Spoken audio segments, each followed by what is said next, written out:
এই গাইস, আমি Swarnam and welcome to the new episode of my channel. তো এখন আমি এই ভিডিওতে কিছু আপডেট নিয়ে কথা বলবো। তো প্রথম যেটা আপডেট সেটা হচ্ছে সিঙ্ঘম 3 এবং ভুলভুলাইয়া 3 দিওয়ালিতে ক্ল্যাশ করার কথা ছিল, কিন্তু বর্তমানে দুজন টিমের মধ্যে সমঝোতা সম্ভবত হয়েছে এবং হয়তো এরকম গুঞ্জন শোনা যাচ্ছে যে এই সিঙ্ঘম 3 সিনেমাটা পরে রিলিজ করবে, ভুলভুলাইয়া 3 আগে রিলিজ করবে। তো সিঙ্ঘম 3 এর রিলিজ ডেট সম্ভবত 15ই নভেম্বর হবে এরকম শোনা যাচ্ছে। যদি ক্ল্যাশ না হয় তাহলে এটাই হওয়ার সম্ভাবনা আছে, আর যদি সমঝোতা না আসে তাহলে ক্ল্যাশ করে যেতে পারে দিওয়ালিতে।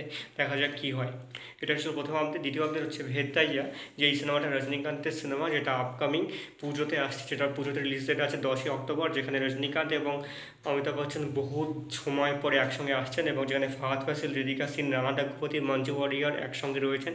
এবং এই সিনেমাটা খুব শীঘ্রই আসছে, সেটার হচ্ছে দুটো পোস্টার রিলিজ করা হয়েছে। সেই পোস্টার দুটো বীভৎস হয়েছে, যেটা অ্যাকচুয়ালি অডিও লঞ্চের পোস্টার ছাড়া হয়েছে।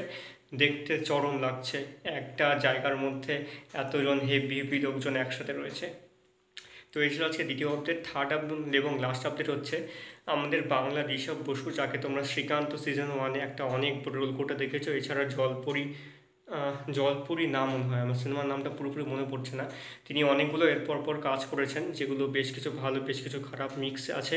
তো আমাদের এই বাংলার অভিনেতা ঋষভ বসুর তেলুগু ডেবিউট হচ্ছে, এবং তেলুগু ডেবিউট যে সিনেমাটার মাধ্যমে হচ্ছে সেটার নাম হচ্ছে দক্ষিণা, যেটা ডিরেক্ট করেছেন হচ্ছে তুলসীরাম, যেখানে তিনি একজন অ্যান্টাগনিস্টের রোল প্লে করেছেন, ভিলেনের রোল, এবং যেখানে কপ এবং একজন সিরিয়াল কিলারের মধ্যে একটা খুব দারুণ থ্রিলিং সাসপেন্স থ্রিলার একটা সিনেমা দেখানো হবে। দেখা যাক সিনেমাটা কেমন হয়, এবং খুব শীঘ্রই এই সিনেমাটা মুক্তি পাবে সিনেমা হলে।